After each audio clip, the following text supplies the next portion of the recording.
Mateo 14 registra 4 importantes sucesos. Primero, la muerte de Juan el Bautista. Como ya hemos mencionado antes, Juan el Bautista predicaba y llamaba al arrepentimiento. De entre los que señaló en error estaba nada más y nada menos que Herodes y su mujer Herodías. No tener miedo de llamar al pecado por el nombre que le corresponde, como dice la escritora Ellen G. White, le costó a Juan la vida. Lo cual nos lleva al segundo suceso. El versículo 13 dice que al oír la noticia de la muerte de Juan, Jesús se apartó. Sin embargo, la gente que tenía necesidades lo siguió y cuando él salió de la barca tuvo compasión de ellos y empezó a sanarlos.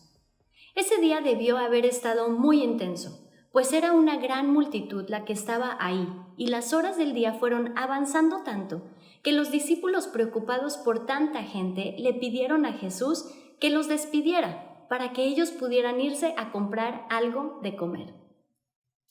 Se me estremece la piel de pensar en lo que sigue, cuando Jesús le pide a sus discípulos que le den ellos de comer. Me imagino su cara. ¿Cómo iban a hacer eso? Y entonces Jesús obró uno de sus más grandes y famosos milagros, en el que con solo 5 panes y 2 peces alimentó a una multitud de más de 5,000. Y no solo eso, al contar las sobras, había 12 cestas llenas. El siguiente suceso fue después del milagro de la alimentación a los 5,000. El versículo 23 dice que después de alimentarlos, subió al monte para orar, pero antes de eso, le pidió a sus discípulos que se adelantaran por barco.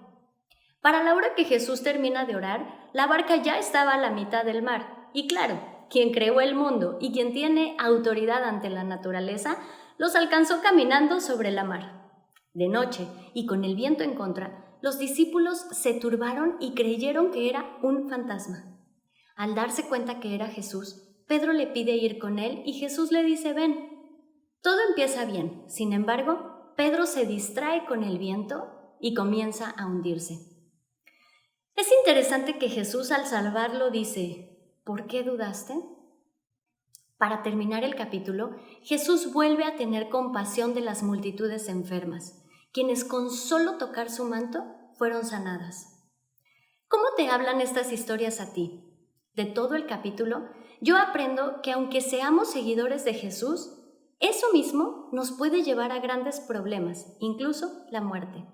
También que en manos de Jesús todo se multiplica.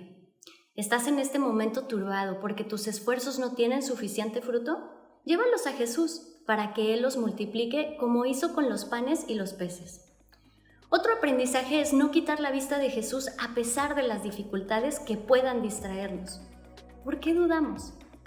Me dio mucho gusto compartir contigo estos capítulos de Mateo. Deseo que tú también puedas aprender e interiorizar las maravillosas enseñanzas que Jesús tiene para nosotros a través de su palabra.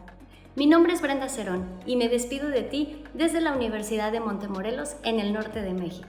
Que Dios te bendiga.